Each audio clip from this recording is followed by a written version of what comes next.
Fala pessoal, sejam bem-vindos, começando mais um vídeo com muitas informações importantes. Mas antes, eu peço para que você se inscreva no canal, deixe o seu like e compartilhe o vídeo com o máximo de pessoas. Giro na tela e notícias a seguir.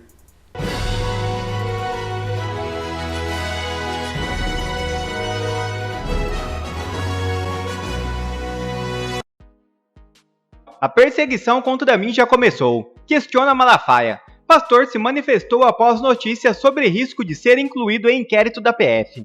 Povo abençoado do Brasil, acabo aqui de sair do culto da minha igreja aqui em São Paulo, dia 26, segunda-feira, quando eu abro o celular e tô vendo, a Polícia Federal vai intimar, a Receita Federal, quanto é que foi gasto na manifestação do dia 25. Gente, começou a perseguição a mim? Mais do que nunca, o que eu falei lá é a verdade. O Estado Democrático de Direito está em perigo. Nunca vi Receita, Ministério Público, nunca vi Polícia Federal questionar quanto a esquerda gastou em movimentos alugando ônibus, pão com mortadela, alugando palcos. Nunca vi. Nunca vi! Que vergonha! Quer dizer então que agora a imprensa vai pautar a Polícia Federal? Mas que negócio é esse? Escolheram o cara errado. Deixa eu dar uma palavrinha para vocês. Eu já mostrei, já dei para um órgão de imprensa 2 notas e a minha conta depositando dos 2 trios. Mas eu tenho nota de tudo, queridos. Eu tenho nota de tudo, é com nota em meu nome, depósito da minha conta. E quero dar uma notícia para vocês. Eu tenho um imposto de renda na minha declaração, eu posso pagar outras manifestações. Não é só essa não. Eu tenho recurso para isso. Escolheram o cara errado para perseguir.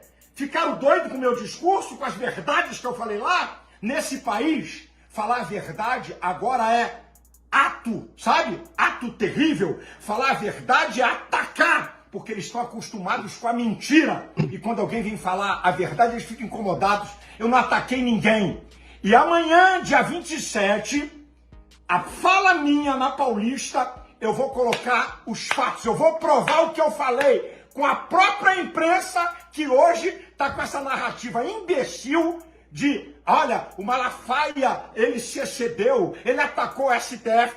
Isso é uma vergonha, isso é uma bandidagem, isso é uma safadeza. Ficaram apavorados, a esquerda, e com essa imprensa parcial, esquerdopata, ficaram apavorados com um ato sensacional. Ficaram apavorados com a minha fala? Não posso falar a verdade? A verdade agride o mau caráter de vocês? Que vergonha, gente! Falar a verdade nesse país virou ataque. Isso é uma vergonha. Olha, vem, pode vir Polícia Federal, Receita Federal. Receita Federal sabe da minha renda. Vocês já sabem. Tem meu imposto de renda. Vocês sabem a renda que eu tenho. Vem, pode vir. Eu não preciso tirar dinheiro de igreja para pagar nada. Vocês vão se ferrar nessa e vão ficar desmoralizados. Pode vir. Tá aí, povo brasileiro. Incomodamos o poder. Eles não suportam a liberdade do povo. Essa que é a verdade nua e crua. Mais uma denúncia de prenúncio de perseguição. Deus abençoe você e sua família. Deus abençoe o Brasil. Eu vou começar pelo Adrilles Jorge, um ponto que eu acho fundamental dessa fala do Silas Malafaia, que é o seguinte. Eu sempre falo em estratégia, é óbvio, não é todo mundo que tem que ter essa postura, mas eu acho, Adrilles, e você sabe muito bem disso, todo mundo tem que ao menos falar, porque daí você não consegue pegar todo mundo. Fica muito mais clara e muito mais nítida a perseguição. Mas todo mundo, até a pessoa mais intimidada e constrangida ou que acha que falar alguma coisa é um erro de cálculo, essa pessoa tem que falar. Pode ser linguajar técnico, pode ser linguajar mais manso, mas tem que falar, Adrilles. O Estado, eu costumo reiterar e repetir aqui, é uma ficção criada pela sociedade para melhorar a vida em sociedade com leis e com regras para criar aquilo que a gente chama de civilização. Senão vira a lei do olho por olho, dente por dente, como dizia o nosso querido Thomas Hobbes lá atrás, séculos atrás. Agora, quando você percebe que o Estado está tentando oprimir, está oprimindo a sociedade, então você tem o direito de criticar legitimamente dentro de uma civilização democrática e livre esse próprio Estado, quer seja na figura de um juiz, quer seja na figura de um presidente, quer seja na figura de um deputado ou senador. Isso é absolutamente legítimo. Agora, quando existe um clima de medo para além da opressão, as pessoas não falam, então a opressão graça. A opressão cresce solta e cria-se uma ditadura através, nem necessitando de uma censura oficial, mas de uma autocensura da pessoa, das pessoas. E quando uma pessoa fala, no meio de uma multidão de silenciosos, omissos ou covardes, essa pessoa acontece o que com ela? Ela corre o risco enorme de ser presa. Agora, quando milhões de pessoas falam, diante de uma meia dúzia que representa um Estado ou uma ditadura opressora, esses milhões vencem a opressão. O Silas Malafaia não adjetivou nada, nem ninguém no discurso dele na Paulista. Ele simplesmente enumerou uma série de contradições e abusos feitos pelo judiciário em nome de uma falsa defesa da democracia, em que eles, mais uma vez, prendem, silenciam, massacram pessoas e cidadãos livres por simplesmente emitirem opiniões certas ou não. Então, cria-se agora a perseguição a uma única pessoa que falou isso dentro daquele caminhão, com todo respeito que eu tenho aos outros manifestantes, aos outros que discursaram ali ao lado do Bolsonaro. O Silas Malafaia tocou na ferida, sem adjetivar, sem ofender e sem atacar ninguém. E agora vem, o fisco quer colocar algum erro no imposto de renda do Malafaia. A PF diz que parece que vai achar e vai tentar encontrar, isso pelo próprio porta-voz da Globo News, né? Achar algum pelo em ovo dentro do discurso do Silas Malafaia. O Noblar falou, o Silas Malafaia está querendo ser preso. Por quê? Por enumerar fatos que durante a história revelam abusos do judiciário? É isso que vai fazer com que ele seja preso? Ou seja, isso é um sistema ditatorial. Isso é um sistema ditatorial que pinça aquelas pessoas, aquelas poucas pessoas que hoje no Brasil têm coragem de falar e cortam-lhes a cabeça, dizendo, se você falar alguma coisa, vai acontecer isso. Uma ditadura não precisa prender, matar e humilhar todo mundo, como diz lá o Otávio Guedes na Globo News. Não precisa matar. Pega um exemplo. Pega um jornalista, pega um deputado, pega um líder evangélico, bota na cadeia, arruína sua vida, pega um empresário, arruína sua vida, e aí, tá o exemplo, olha, se vocês falarem, vocês vão ser decapitados. Agora, se o Brasil inteiro endossa a fala daquele que se contrapõe à opressão, aí o Brasil talvez tenha a chance de voltar a ser uma democracia real. Porque 220 milhões de pessoas contra meia dúzia de ditadores vencem. A manifestação gigantesca bolsonarista nesse domingo continua repercutindo, né? A imprensa, a velha imprensa, continua tentando abafar o assunto ou minimizar a presença de cerca de 1 milhão de patriotas numa manifestação totalmente civilizada, pacífica, ordeira. Não tem uma lata de lixo que foi derrubada ali. Imagina se fosse a turma do PT. Mas a imprensa não gostou, o sistema não gostou, o consórcio PT-STF, velha imprensa, os que realmente deram um golpe na democracia brasileira, não gostaram nada de ver ali a multidão se recusando a ficar em casa calada e aceitar esse golpe passivamente, ignorando que o poder emana do povo e que as ruas são da população, que tem a prerrogativa constitucional de se manifestar. Não vai ter intimidação capaz de manter o povo afastado das ruas. Essa foi a grande lição. E a repercussão continua porque Israel agradeceu, não só o chanceler Israel Katz, dizendo que nem Lula vai conseguir separar o povo brasileiro do povo judeu. O povo brasileiro mostrou que está ao lado do povo judeu. E o Doron, nosso herói da série Falda, também se manifestou agradecendo. Do outro lado, Samia Bonfim e uma entidade comunista de judeus, eles lamentaram a presença de bandeiras israelenses. Eles não querem que o povo, que a direita brasileira que seja, rebata a fala abjeta e nazista do Lula, que comparou ao Holocausto a legítima defesa de Israel contra os terroristas do Hamas. Olha, quem tem amigos assim não precisa de inimigos, né? No caso desses judeus comunistas em relação a Israel. Mas a repercussão continua em todas as esferas. E, óbvio, a grande estrela do dia foi o Silas Malafaia.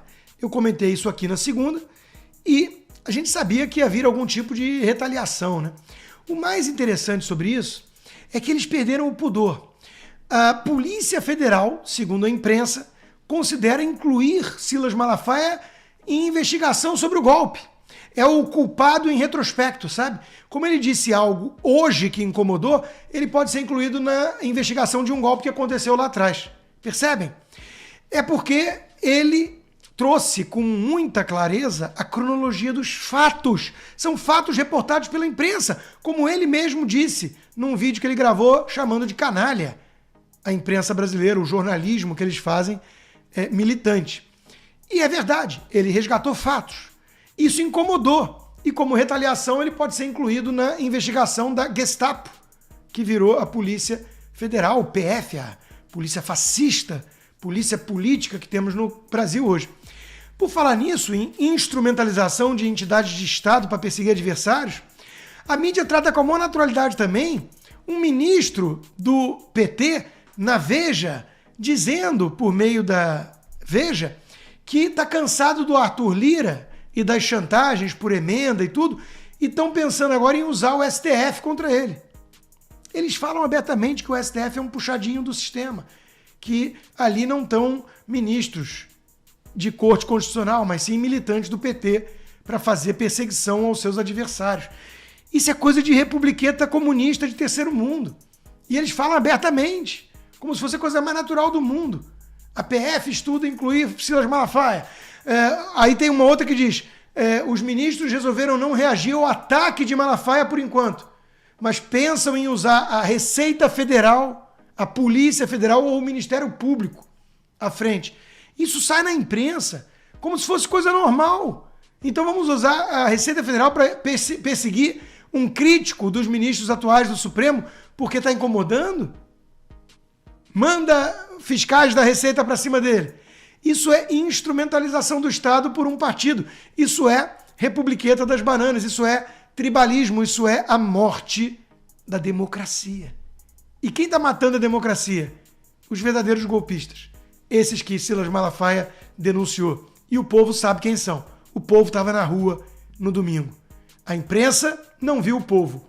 E o povo cada vez mais não quer saber dessa velha imprensa vendida. 185 mil pessoas na Avenida Paulista. Gente, é ridículo, né? O pior de tudo é a pessoa passar retículo por vontade própria. A gente olha aquela Avenida Paulista cheia e moradores de lá dizem que nunca a viram tão cheia. Eu calculei, com base na matemática, e eu fui bom nisso, foi na faculdade e no curso médio foi 10, só 10. A gente calculando a área dá 130 mil metros quadrados. Se a gente puser 5 pessoas por metro quadrado, teremos 650 mil pessoas. A PM de São Paulo disse que havia 750, eu até admito, porque eu calculei apenas a avenida em si, né? Na sua largura de cerca de 50 metros e extensão de 2.800 metros. Mas certamente havia gente nas transversais, né? E muita gente, se não tivesse havido bloqueio em estrada, certamente haveria mais gente, né?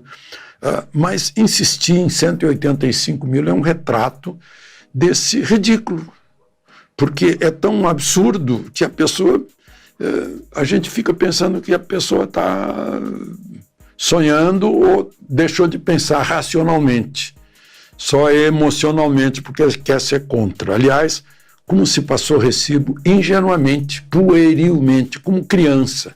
Não é. Né? Por que isso? Fica tão vergonhoso, tão vexaminoso negar a realidade. Eu não estou falando só na multidão, não. A pessoa diz assim, olha, o pior discurso do Bolsonaro em toda a sua vida, não sei o quê. E teve gente que ofendeu, gente que disse que não podia ter havido... Meu Deus, como não podia? Não vivemos numa democracia, né? A pessoa está, então, revelando o seu totalitarismo, a sua vontade de partido único, Né?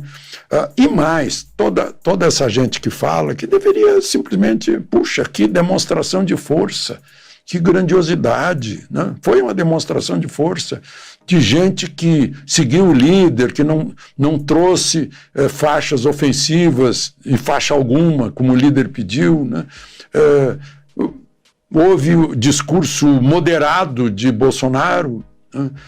Houve o discurso de cunho moral e religioso de Michele e de Silas Malafaia, né? Não houve partidarismo, não apareceu partido político, o presidente deu força para as lideranças que lá estavam com ele, naquele palanque carro de som, enfim, mas a pessoa faz questão de negar isso e assina embaixo dizendo, me atingiu. Na verdade é isso, me atingiu. E usam adjetivos, né? Tem a mania de usar adjetivo, às vezes até interjeição, né? Que jornalista não aprendeu ou não aprendeu, né? Na faculdade eu aprendi que jornalismo não usa adjetivo, né? E muito menos interjeição. A gente usa verbos e substantivos para contar os fatos, né? Em vez de usar um adjetivo, a gente mostra o tamanho do que foi, ou a cor do que apareceu, ou o inchaço, né? Mas não o adjetivo que, em geral, embute uma opinião. Mas teve repercussão no mundo inteiro, né? E principalmente por causa da detenção do jornalista português, que se fosse obra de algum marqueteiro para deixar mal o país, não teria saído melhor. Defesa recorre para afastar Moraes de inquérito contra Bolsonaro. Para advogado do ex-presidente, o ministro é ao mesmo tempo vítima e juiz do processo. Os advogados do ex-presidente Jair Bolsonaro protocolaram no Supremo Tribunal Federal um recurso para tentar afastar o ministro Alexandre de Moraes da relatoria do inquérito sobre uma suposta tentativa de golpe. Na arguição de impedimento, protocolada em 14 de fevereiro, a defesa de Bolsonaro argumentou que Moraes não pode julgar o processo, porque é parte interessada, já que se coloca como vítima dos autores da suposta tentativa de golpe. Acumular a função de vítima e juiz do processo é proibida pela legislação brasileira, e prática inexistente em países democráticos. Em 20 de janeiro, o ministro Luiz Roberto Barroso, presidente do STF, rejeitou o recurso de Bolsonaro com a alegação de que não houve clara demonstração de qualquer das causas justificadoras de impedimento, previstas taxativamente na legislação de regência. Os fatos narrados na petição inicial não caracterizam minimamente as situações legais que impossibilitam o exercício da jurisdição pela autoridade arguida, escreveu Barroso. Agora, no recurso contra essa decisão, chamado de agravo regimental, a defesa de Bolsonaro reitera que está claro que Moraes acumula os dois papéis, vítima e juiz naquele inquérito, e que, portanto, não pode prosseguir na causa. Os advogados pedem a reconsideração de Barroso. Caso contrário, requerem que o recurso seja julgado pelo plenário do STF.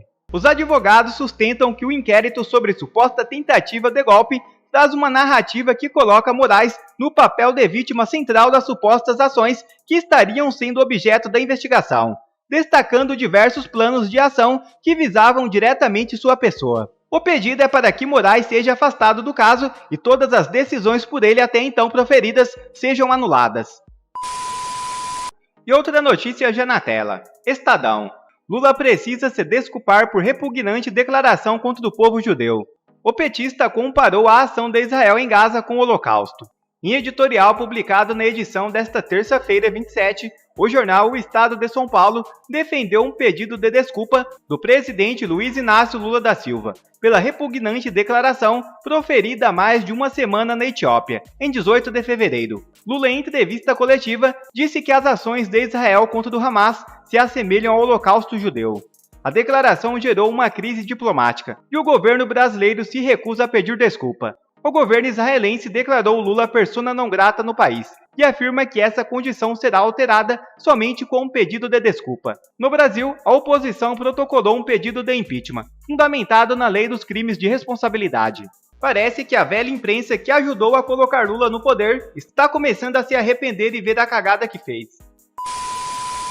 Quer ver mais vídeos como esse? Então inscreva-se agora mesmo no canal, deixe o seu like e compartilhe esse vídeo com o máximo de pessoas. Assim você vai estar me ajudando demais. Fico por aqui, um forte abraço e que Deus abençoe a todos. Brasil acima de tudo e Deus acima de todos.